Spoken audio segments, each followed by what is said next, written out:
할렐루야. 오늘은 나를 끝까지 참으시는 하나님이라는 제목으로 함께 말씀을 나누고자 합니다. 요나의 이야기는 누구나 다 안다고 할 수 있을 만큼 유명한 성경 말씀이죠. 큰 물고기가 요나를 삼켰다가 육지에 토한 이야기는 너무나도 유명하고 지난 시간 저희 유치부에서도 하나님의 성품 중 자비하심에 대해 함께 나누면서 이 요나서를 함께 살펴보았습니다. 아이들에게 요나를 삼킨 물고기가 고래라고 우리는 알고 있지만 사실 성경에는 고래라고 나와 있지 않고 큰 물고기라고 나와 있단다 했을 때 아이들이 한번 깜짝 놀랐고요. 해변에 와서 큰 물고기가 요나를 퇴! 하고 뱉었다는 지점에서 아이들이 한번 빵 터졌습니다. 그리고는 다들 요나가 뱃속에 들어갔다가 물고기가 어떻게 했다고 했지? 그랬더니 다들 퇴! 이렇게 하더라고요. 너무 귀여웠습니다. 예전에는 요나서를 읽고서 하나님의 말씀에 불순종하더라도 큰 물고기를 준비해서 살려주시고 회개하게 하시는 그 하나님의 사랑과 결국 니느웨를 멸하지 않으시고 끝까지 구원해 주신 하나님의 그 자비에 대해서 생각했었습니다. 그러나 읽고 묵상하면 묵상할수록 요나를 끝까지 참으시는 하나님을 묵상하게 되더라고요. 그래서 요나의 모습을 찬찬히 들여다보게 되었습니다. 일단 요나에게 하나님께서 너는 일어나 저 큰 성읍 니느웨로 가서 그들을 향해서 외쳐라. 너희가 회개하지 않으면 너희가 망할 것이라고 이야기하라고 말씀하십니다. 그런데 요나가 어떻게 하나요? 싫어요 라고 합니다. 싫습니다. 정말 싫습니다. 왜냐하면 이 아수르 민족은 자기들의 원수였거든요. 저 원수된 나라에 가서 하나님의 복음을 전해서 구원받게 하기는 죽어도 싫은 거예요, 요나는. 그래서 피해서 도망가게 됩니다. 차라리 저들이 그 죄악 때문에 멸망해버렸으면 좋겠다. 그게 요나의 마음이었어요. 그래서 요나가 여호와의 얼굴을 피하여 이제 다시스에 가려고 배를 타게 됩니다. 그리고는 어떻게 여호와의 얼굴을 피하고 싶은지 배의 가장 밑에까지 내려가서 누워 깊이 잠들죠. 그때 하나님께서 풍랑을 보내셔서 배를 뒤흔드십니다. 선원들이 아무리 짐을 던지고 애써봐도 그걸 어떻게든 피할 수 있는 방법이 없었어요. 그래서 이제 제비를 뽑아서 이게 누구 때문인지 한번 알아보자 하고는 요나까지 깨워서 제비를 뽑습니다. 요나가 나오게 되죠. 제비를 뽑았을 때. 그래서 너는 누구냐? 무엇 때문에 이런 일이 생겼냐? 너는 어느 민족이냐? 하고 사람들이 캐묻게 됩니다. 요나가 나는 하나님을 믿는 자인데 이러고 저러고 해서 아무래도 나 때문인 것 같으니 나를 그냥 바다에 던져라 라고 이야기해서 사람들이 요나를 바다에 던지게 되죠. 그리고는 하나님께서 준비해 놓으신 큰 물고기가 요나를 삼키게 되죠. 요나는 뱃속에서 며칠을 지내는지 아십니까? 네, 3일 동안 뱃속에서 지내게 됩니다. 그 뱃속에 있으면서 요나는 회개를 해요. 하나님 죄송해요. 저를 살려주신 것 감사해요. 제가 이제 이 소원을 주께 갚겠습니다. 구원은 여호와께 속했어요. 라고 기도하고 3일 이후에 그 물고기가 해변에 와서 육지에다가 요나를 토해냅니다. 제가 퇴! 하고 했다니까 우리 부장님이 예외 시간에는 말씀 안 하시고 나중에 교사비 할 때 나는 그렇게 생각하지 않아. 왜? 이라고 했을 거야. 라고 얘기하시더라고요.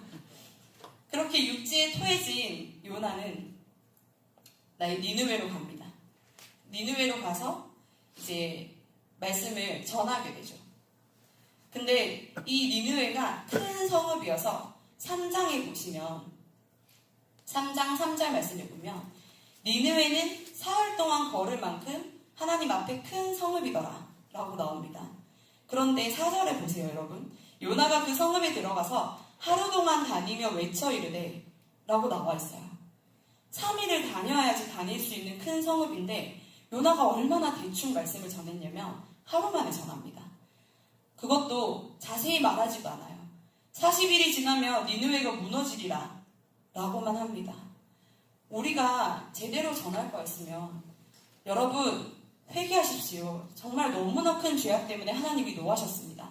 회개하지 않으면 하나님이 40일 후에 망하게 한다고 하셨어요. 여러분 정신 차리셔야 돼요. 이렇게 얘기했어야 될 거 아닙니까? 그런데 요나는 이 얘기만 딱 하고 돌아서요. 그런데 그런데 너무 놀라운 건 니느웨 사람들이 하나님을 믿고 금식을 선포하고 높고 낮은 자를 막론하고 굵은 베옷을 입고 그렇게 하나님 앞에 돌아옵니다.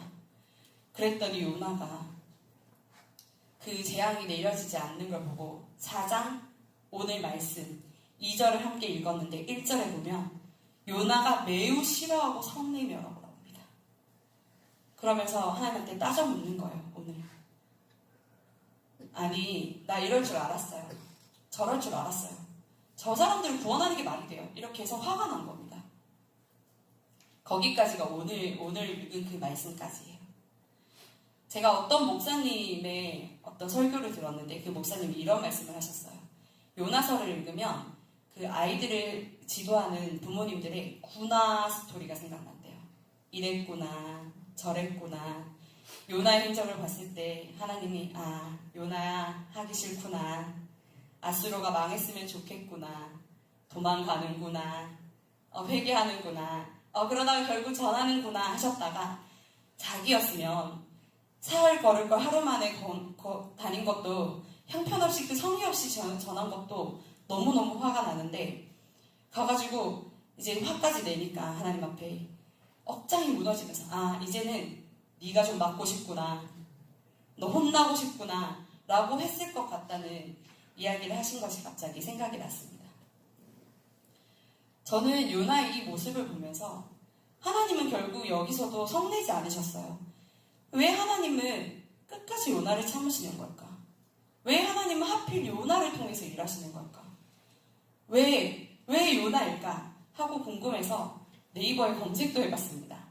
왜 요나였을까? 이렇게요. 근데 찾아도 나오지 않습니다. 그러다가 말씀을 읽는 도중에 깨닫게 됩니다. 요나인 이유가 따로 있는 것이 아니라 그런 요나를 통해 일하시겠다고 하는 하나님의 전적인 주권에 의한 것이었다는 것을요. 그리고 또 깨닫게 됩니다. 요나의 이 모습이 사실은 우리의 모습이 아닌가. 그리고 요나에게 행하신 하나님의 그 모습이 하나님께서 지금 우리에게 보이시는 모습이 아닌가 하고요. 하나님께서 요나를 쓰시고 이 역사를 만들어내심으로 우리는 우리 또한 끝까지 참으시는 하나님의 은혜를 깨닫게 되는 것임을 알게 됩니다. 하나님은 요나가 아니어도 일하실 수 있습니다. 분명 이보다 더 순종하고 더 영혼을 사랑하고 더 괜찮은 그런 선지자들이 많이 있었을 거예요. 이 정도로 불순종하는 사람을 쓰시지 않고 하나님이 조금 더 편하게 일하실 수도 있었을 것입니다. 그러나 하나님은 요나를 통해서 일하시기를 원하셨고 요나를 끝까지 참으시며 결국 요나를 통해서 니느웨를 구원하셨습니다. 우리도 마찬가지입니다. 사실 이 자리에 제가 서 있지만 저보다 더 성경적인 지식이 뛰어나고 믿음이 더 훌륭하며 성령의 신령한 것들을 받아서 말씀을 잘 전하는 사람을 하나님은 쓰실 수도 있었겠죠. 나보다 더 설거지를 꼼꼼하게 하고 그릇을 잘 정리하는 사람을 통해서 그의 봉사를 하게 하실 수도 있었을 것입니다. 누군가는 나보다 더 훨씬 전도를 잘하기 때문에 하나님이 그 사람을 들어 쓰시는 게 더 편하실 수도 있을 거라고 생각해요. 하지만 하나님은 지금 이 자리에 있는 우리들을 쓰십니다. 우리가 맡고 있는 그 사역 가운데 우리가 하고 있는 그 사명, 주신 그 사명 가운데 하나님이 우리를 쓰시는 건 내가 어떠해서가 아니라 우리가 어떠해서가 아니라 하나님의 전적인 주권임을 고백하게 됩니다. 그 이후 매우 싫어하며 성내며 하나님 앞에 감히 저들이 구원받는 걸 보느니 차라리 내가 죽는 게 낫겠다라고 하는 요나에게 그러고서는 네가 성내는 게 옳으냐 하고 물으시는 하나님 말씀을 무시하고 성읍 밖에 초막을 짓고 니느웨가 망하나 안 망하나 보고 있는 요나에게 하나님은 끝까지 화를 내시거나 벌을 내리시거나 포기하지 않으시고 박넝쿨을 주십니다. 4장 말씀 오늘 저희가 읽은 말씀 이후에 나오는데요. 6절 말씀에 보면 하나님 여호와께서 박넝쿨을 예비하사 요나를 가리게 하셨으니 이는 그의 머리를 위하여 그늘이 지게 하며 그의 괴로움을 면하게 하려 하심이었더라. 요나가 고래 뱃속에서 회개를 했음에도 불구하고 하나님께서 명하신 일들을 끝끝내 사실은 진정으로 순종하지 않고 결국 하나님께서 그들을 구원하시는 모습을 보면서 분노하고 하나님께 따져묻고 차라리 제가 죽는 게 낫겠어요 라고까지 하는 요나를 위해서 하나님은 박넝쿨을 주십니다. 요나의 괴로움을 면하게 하시려고요. 그래서 요나가 박넝쿨로 말미암아 크게 기뻐합니다. 그런데 하나님께서 이튿날 새벽에 벌레를 예비하셔서 그 박넝쿨을 다 갉아먹게 하십니다.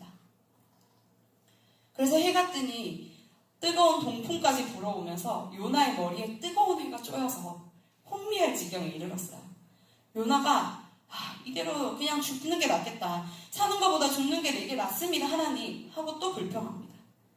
그때 하나님께서 하나님의 마음을 요나에게 설명해 주십니다. 요나야, 네가 수고도 하지 아니하였고 10절 말씀이에요. 4장 10절 말씀. 네가 수고하지도 아니하였고 재배하지도 아니하였던 이 하룻밤에 났다가 하룻밤에 말라버린 이 박넝쿨도 네가 아꼈거든. 하물며 이 큰 성읍 니느웨에는 좌우를 분별하지 못하는 자가 12만 명이요 가축도 많이 있나니 내가 어찌 아끼지 아니하겠느냐. 이렇게 말씀하십니다. 요나서 이 마지막까지 읽고 하나님의 마음에 대해 묵상하고 나니 하나님께서 일하심의 목적이 결과에 있는 것이 아님을 알게 되었습니다. 니느웨를 구원하겠다가 하나님의 목적이었다면 니느웨가 하나님 앞에 돌이킨 그 순간 요나의 필요는 끝이 나고 박넝쿨을 주셨다 걷어가시면서 하나님의 마음을 알게 하실 그 수고를 하실 필요가 없는 거예요. 그러나 하나님은 끝까지 하나님의 마음을 요나에게 알려주고자 하셨습니다. 왜냐하면 하나님의 그 목적이 사랑 그 자체이기 때문입니다.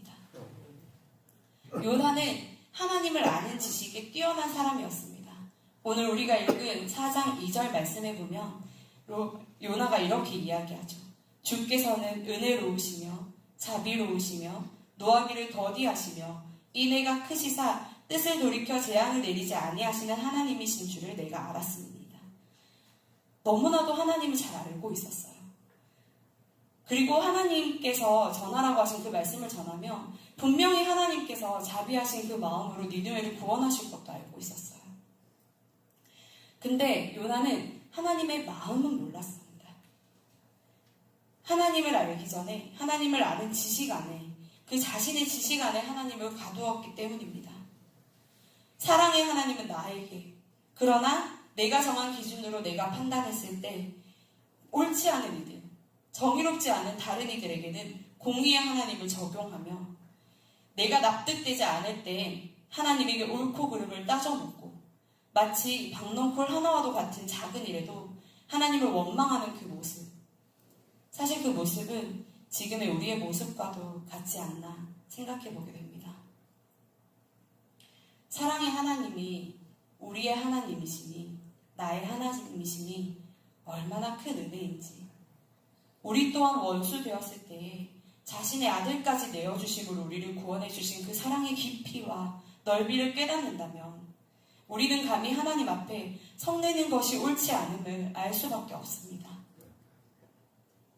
우리를 참으시되 끝까지 참아주시며 우리에게 맡겨주신 사명의 자리, 이 사역의 자리가 하나님의 목표가 아님을 그 자리를 통해서 우리를 사랑하시는 것이, 우리를 구원하시는 것이, 우리를 끝까지 자라게 하시는 것이 하나님의 목적임을 깨닫는 저와 여러분 되시길 소원합니다. 그리고 또한 우리의 삶의 자리에서 결국 순종하게 하심으로 우리에게 원하시는 모습은 우리 또한 우리에게 주신 영혼들을 사랑하고 오래 참으며 끝까지 포기하지 않는 것임을 깨닫고 어떻게 살아내야 이 삶을 통해 다른 이들이 하나님을 보게 될 것인지 하나님을 찬양하게 될 것인지 늘 고민하고 기도하고 말씀을 통해 배우며 어렵고 힘들지만 결국은 그렇게 살아내는 우리가 되길 소원합니다. 부디 말씀을 통하여 우리가 배운 이 모든 것들이 하나님을 아는 지식에 머물지 않고 하나님의 마음을 알아 하나님께서 기뻐하시는 뜻대로 살아낼 수 있기를 주님의 이름으로 축복합니다. 기도하겠습니다.